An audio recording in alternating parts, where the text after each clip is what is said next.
الحمد لله نحمده ونستعينه ونستغفره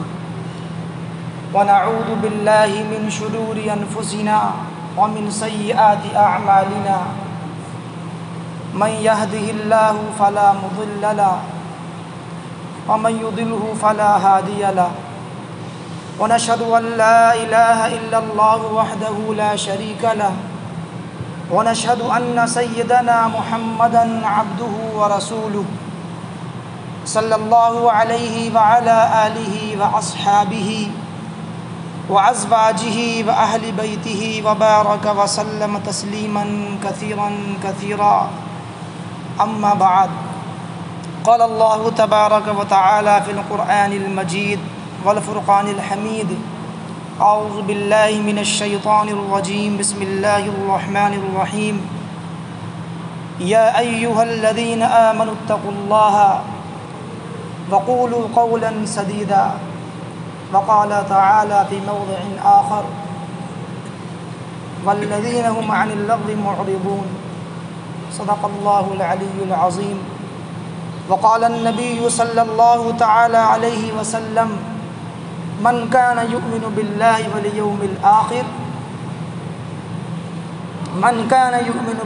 واليوم الآخر فليقل خيرا أو ليصمت أو كما قال النبي صلی اللہ تعالی علیہ وسلم۔ میرے محترم عزیزوں، دوستوں، بزرگوں، اللہ تعالیٰ نے ہمیں جو نعمتیں عطا کی ہیں وہ اتنی ہیں کہ بندہ ان نعمتوں کو اگر شمار کرے اور ان نعمتوں کو اگر گنے تو واقعہ یہ ہے کہ بندہ نہ ان نعمتوں کو گن سکتا ہے نہ شمار کر سکتا ہے۔ انسان کے وجود کے اندر بھی اور کائنات کے اندر بھی اللہ تعالیٰ کی بے شمار نعمتیں ایسی ہیں۔ انہی نعمتوں میں ایک نعمت انسان کے جسم میں موجود زبان کی نعمت ہے کہ در حقیقت اللہ کی بڑی نعمت ہے۔ زبان اللہ کی وہ نعمت ہے کہ انسان اس کے ذریعے سے بڑے خیر کے کام کر سکتا ہے۔ زبان کا ایک بول اور زبان کا صحیح بول اللہ کے نزدیک کیا اجر رکھتا ہے، ہم اور آپ اس کا اندازہ نہیں لگا سکتے۔ اس لیے کہ حدیث شریف میں فرمایا اللہ کے نبی نے کہ بندہ بسا اوقات ایک بول بولتا ہے، ایک بات کہہ دیتا ہے لاپرواہی کے اندر، بے پرواہی کے اندر، لیکن وہ بول اللہ کے نزدیک اس کا درجہ اور اس کا ثواب اتنا ہوتا ہے کہ بندہ اس کو سوچ نہیں سکتا، اور اللہ تعالیٰ اس کو اس بول کے ذریعے سے اس کے کئی گنا درجات بلند کر دیتا ہے۔ ایسے ہی فرمایا کہ بندہ بسا اوقات لاپرواہی کے اندر کوئی بات ایسی بول دیتا ہے یہ جس کو وہ خاص اہمیت نہیں دیتا، لیکن میں عزیزو دوستو وہ بات اللہ کے نزدیک اتنی زیادہ مبعوث ہوتی ہے اور اتنی زیادہ خراب ہوتی ہے کہ اللہ تعالیٰ اس کی وجہ سے جہنم میں اتنی گہرائی میں پھینک دیتا ہے کہ جس کی مسافت فرمایا کہ مشرق اور مغرب کے درمیان کی۔ اس لیے ہمیں چاہیے کہ ہم اپنی زبان کی حفاظت کریں، اپنی زبان کو صحیح جگہ استعمال کریں۔ اللہ نے فرمایا یا ایھا الذین آمنوا اتقوا اللہ وقولوا قولا سدیدا، اے ایمان والو اللہ سے ڈرو، تقوی اختیار کرو، اللہ کا ڈر اپنے دل کے اندر پیدا کرو۔ وقولوا قولا سدیدا، اور فرمایا کہ صحیح بات کہو، سچ بات کہو، ایسی بات کہو جس کے اندر سچائی ہو۔ ایک جگہ فرمایا وَلَا يَغْتَبْ بَعْضُكُمْ بَعْضًا أَيُحِبُّ أَحَدُكُمْ أَنْ يَأْكُلَ لَحْمَ أَخِيهِ مَيْتًا فَكَرِهْتُمُوهُ وَاتَّقُوا اللَّهَ۔ فرمایا کہ تم ایک دوسرے کی غیبت نہ کرو، ایک دوسرے کی برائیاں ان کے پیچھے بیان نہ کرو، ایک دوسرے کے عیبوں کو اور ان کی برائیوں کا تذکرہ نہ کرو۔ ایحب احدکم، کیا تم میں سے کوئی یہ چاہتا ہے ان یأکل لحم اخیہ میتا، کہ وہ اپنے مردار بھائی کا گوشت کھائے، اپنے مرے ہوئے بھائی کا گوشت کھائے، فکرہتموہ، تم اس کو یقیناً ناپسند کرتے ہو، فکرہتموہ، چنانچہ تم اس غیبت کی لعنت سے اور اس غیبت کے اس گناہ سے اپنے آپ کو بچاؤ، واتقوا اللہ، اور اللہ سے ڈرو، اللہ کا ڈر اپنے دل کے اندر پیدا کرو۔ ایک جگہ فرمایا فاجتنبوا الرجس من الاوثان واجتنبوا قول الزور، اور فرمایا اللہ نے کہ بتوں کی گندگی سے، شرک کی گندگی سے اپنے آپ کو پاک کرو، اور فرمایا کہ جھوٹی بات سے بچو، واجتنبوا قول الزور، جھوٹی گواہی دینے سے بچو، جھوٹی بات کہنے سے بچو، بد کلامی سے بچو، اپنی زبان سے فحش بولنے سے بچو، اپنی زبان سے غلط جملے استعمال کرنے سے بچو۔ اور ایک جگہ اللہ نے یوں فرمایا، ایمان والوں کی صفات بیان کی، وہاں ایک صفت یہ فرمائی کہ ایمان والوں کی ایک صفت یہ ہے والذین هم عن اللغو معرضون، کہ وہ لغویات سے اپنے آپ کو بچاتے ہیں، فضول باتیں نہیں کرتے، تیری میری نہیں کرتے، مجلس جمع کر اس لیے نہیں بیٹھتے کہ اس میں ایک دوسرے کی غیبت کریں، ایک دوسرے کی عیب جوئی کریں اور ایک دوسرے کے عیبوں کو اچھالیں۔ فرمایا کہ وہ جو ہے وہ لغویات سے اور لا یعنی سے وہ پرہیز کرتے ہیں، والذین هم عن اللغو معرضون۔ اس لیے میں عزیز و دوستو، زبان کو صحیح جگہ استعمال کرنے کی بہت سخت ضرورت ہے، اس لیے کہ ہم اعمال تو کرتے ہیں لیکن اعمال کرنے کے ساتھ ساتھ اعمال کے اجر کو اور اعمال کے ثواب کو ہم لوگ محفوظ نہیں کر پاتے۔ اس لیے ہم جتنی بھی نیکی کریں اس کے ساتھ یہ بھی ضروری ہے کہ ہم اپنی زبان سے ایسے کلمات ادا نہ کریں اور ایسی بات نہ کریں جو ہمارے تمام اعمال کے اوپر، تمام اعمال کے لیے گراوٹ کا سبب بنے اور وہ ہمارے آخرت کے اندر ہمارے لیے ہلاکت کا ذریعہ بن جائے اور سبب بن جائے۔ حدیث شریف میں فرمایا اللہ کے نبی نے من کان یؤمن باللہ والیوم الآخر فلیقل خیرا او لیصمت۔ اللہ کے نبی نے فرمایا کہ جو اللہ پر اور یوم آخرت پر ایمان رکھتا ہو اسے چاہیے کہ وہ خیر کی بات کہے، وہ بھلائی کی بات کہے، او لیصمت، یا وہ خاموش رہے یا وہ چپ رہے۔ من صمت نجا، کہ جو خاموش رہا اس نے نجات پالی، اور جس کی عادت زیادہ بولنے کی ہوتی ہے اور جو زیادہ گو ہوتا ہے تو عام طور سے اس کی زبان سے ظاہر سی بات ہے دوسری باتیں بھی نکلیں گی، دوسروں کی برائیاں بھی ہوں گی۔ اس لیے ایسی مجلسیں لگانے کے لیے منع کیا گیا ہے جو مجلسیں لوگوں کی عیب جوئی اور لوگوں کی غیبتوں پر کے لیے لگائی جائیں۔ ایسے میں عزیز و دوستو، اللہ کے نبی نے فرمایا حدیث شریف کے اندر کہ اللہ تعالیٰ بندے کی ایک بات کے اوپر، بندہ کوئی جملہ بولتا ہے، کوئی بات کہتا ہے، اللہ تعالیٰ اس کو اس کلمے کے اوپر بے شمار اجر عطا کرتا ہے اور اس کے بے شمار درجوں کو اللہ بلند کرتا ہے، اور بندہ لاپرواہی کے اندر اور ایسے ہی وہ بات کہہ جاتا ہے۔ اور فرمایا کہ بسا اوقات بندہ لاپرواہی کے اندر ایک جملہ ایسا بولتا ہے کہ جو اللہ کو انتہائی مبغوض اور اللہ کو انتہائی ناپسند ہوتا ہے،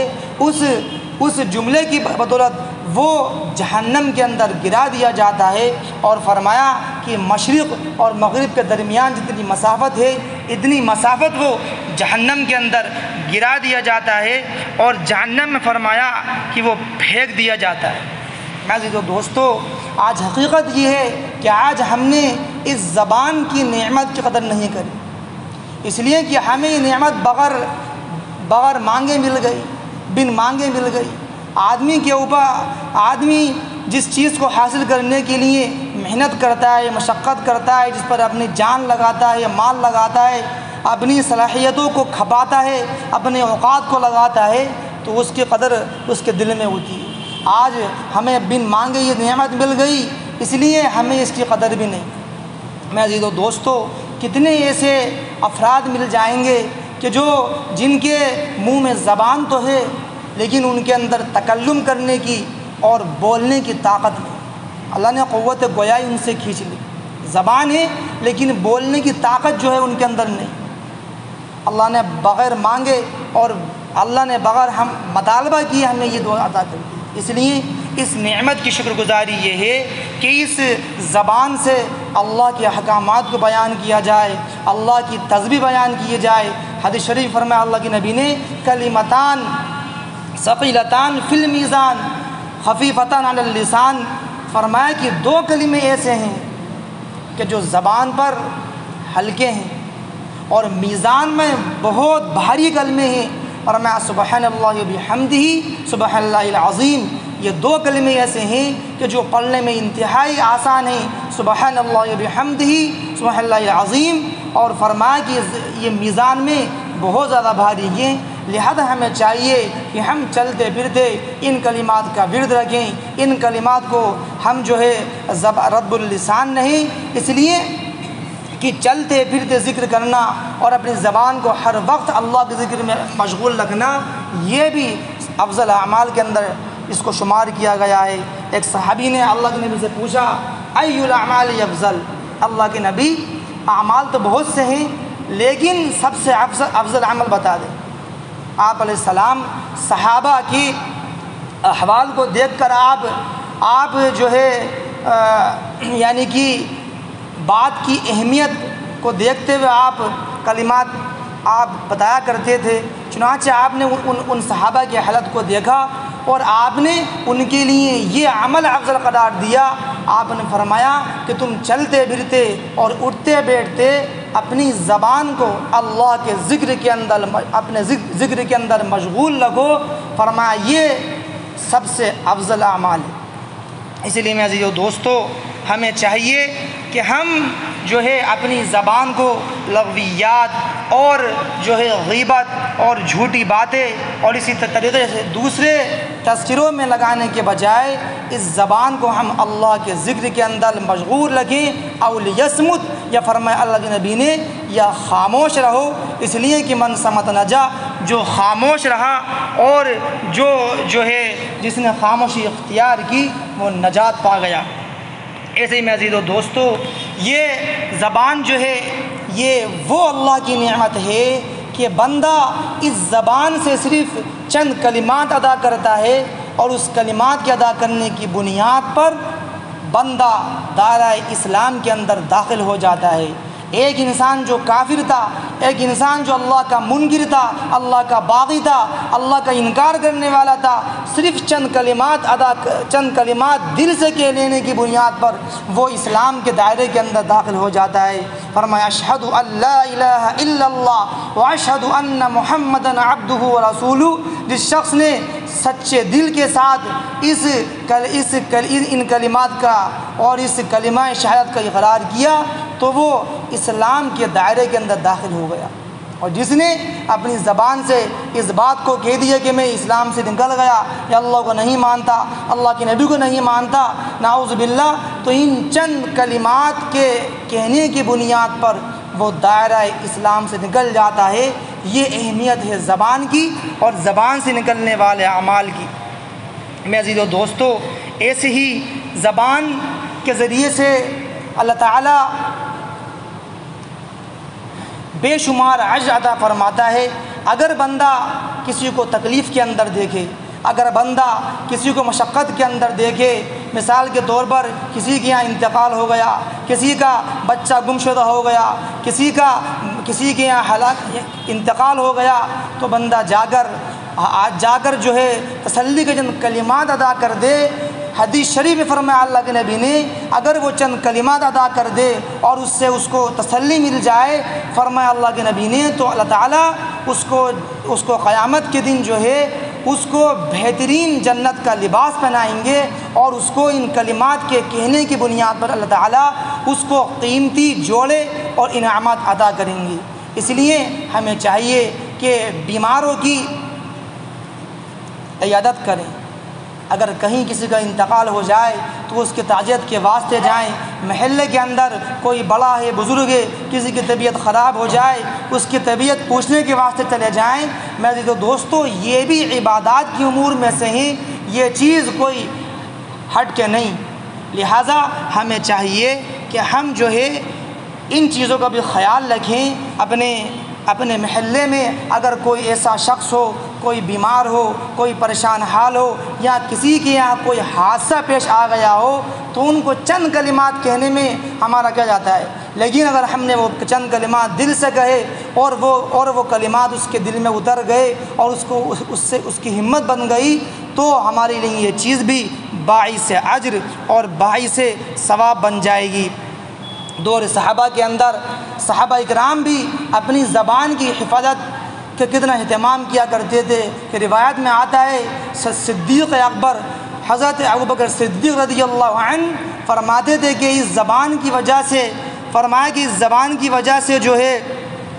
بندہ جو ہے جنت کے اندر بھی چلا جاتا ہے اور دوزخ کے اندر بھی چلا جاتا ہے، لہٰذا اپنی زبان کو پکڑ کر موڑا کرتے تھے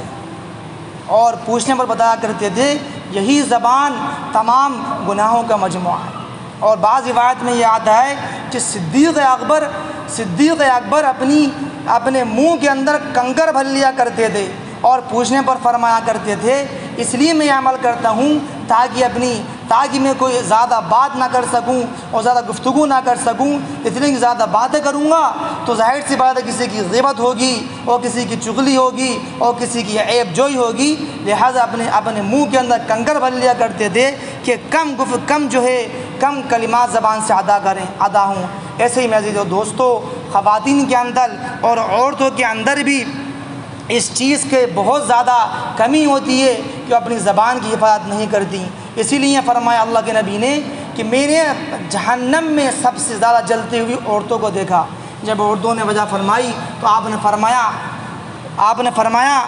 تکثرن اللعن و تکفرن العشیر، کہ تم بہت زیادہ لعنتان کرتی ہو، بہت زیادہ تم جو ہے ایک دوسرے کی غیبتیں کرتی ہو اور ایک دوسرے پر جو ہے لعنت ملامت کرتی ہو، اور فرمایا وتکفرن العشیرہ، اور تم شوہروں کی نافرمانی کرتی ہو۔ اسی بنیاد پر میں نے تمہیں سب سے زیادہ جہنم میں جلتے ہوئے دیکھا ہے۔ آخری حدیث بیان کر دوں، فرمایا اللہ کے نبی نے کہ 3 چیزیں اللہ کے نبی سے ایک صحابی نے پوچھا من نجاتو، اللہ کے نبی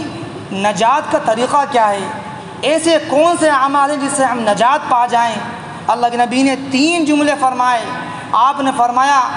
3 چیزیں ایسی ہیں کہ بندہ اگر ان پر عمل کر لے تو وہ انشاءاللہ نجات پا جائے اور وہ انشاءاللہ کامیاب ہو جائے۔ آپ نے فرمایا امسک علیک لسانک، کہ تم اپنی زبان کی حفاظت کرو، اپنی زبان کو کنٹرول میں رکھو، اپنی مجلسوں کو گناہوں کا مجموعہ نہ بناؤ کہ مجلس اس لیے منعقد ہو رہی ہیں کہ اس میں ایک دوسرے کی عیب جوئی ہو، ایک دوسرے کی برائیاں بیان کی جائے۔ فرمایا کہ امسک علیک لسانک، مجلسوں کے اندر بھی اور اپنے ساتھیوں سے بھی، فرمایا کہ ہر اعتبار سے اپنی